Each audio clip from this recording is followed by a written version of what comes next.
naman ako mga madam. Tingnan natin ito sa Facebook kay Umbusyosong Blugol. So, para kay Bibi Sara, heart and light lang kay ano. So, titignan natin. Ayan mga kaibigan, mga kamadam katulong. Tignan natin kung ilan po, di ba? 900 na yung nag-like ng ano heart. And then ilan ba yung ano? 300 lang ang like. Oh. Kita nyo ha?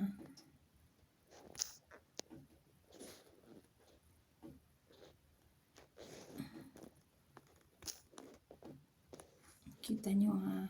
Ito, may survey mo. Kunwari ito, ewan ko kung BBM supporter or DDS supporter, Team Suka or Team Sinusuka na.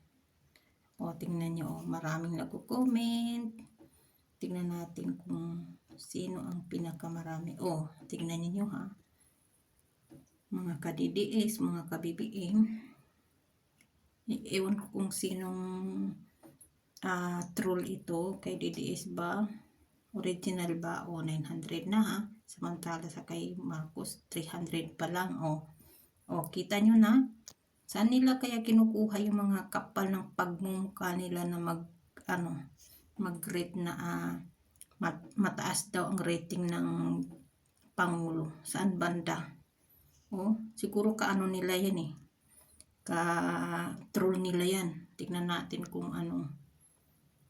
Tingnan ninyo 25k follower.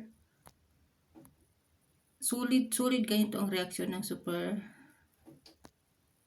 Taga saan kaya ito?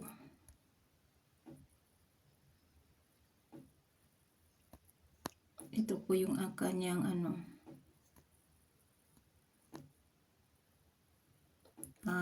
Siguro ano to, DDS supporter to kasi OFW, di ba? Basta OF yan. Matik. DDS. Walang bayad yan. Wala pong bayad. Kahit piso, kahit duling, wala po. Kaming mga OFW, umaasa kami lang sa sa sahod namin at hindi kami binabayaran ng DDS. Bakit? Kasi umaasa kami na magbago ang bansa. Dahil nung panahon niya, kami mga OFW nabigyan ng halaga. Lalo na ako.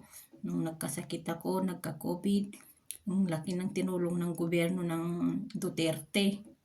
Dahil sa PhilHealth, mantakin nyo, yung binayaran ko sa hospital nasa 130 plus. Pero ang nabayaran ko lang 30k lang. Diba? Ganun ka ang Duterte administrasyon. Nung panahon, daming dumaan na mga presidente. Halos wala akong pakialam. Wala akong pakialam sa presidente. Alam niyo kung bakit? Kasi wala naman silang pakialam sa mahihirap eh. Kaya wala rin akong pakialam. Pero nung tumakbo si Tatay Digong, doon ako nagpa-register for 36 years ako sa mundo. Never ako nagpa-register sa kasi ayaw ko nga ng mga politika. Pero lang dahil kay tatay, doon nagbago ang isip ko. Ngayon, tignan nyo ang pampubudol nila. Grabe. Saan kapal ng pagmumukha nila ang ginagawa nila. Nakaka-high blood. Charot, babus.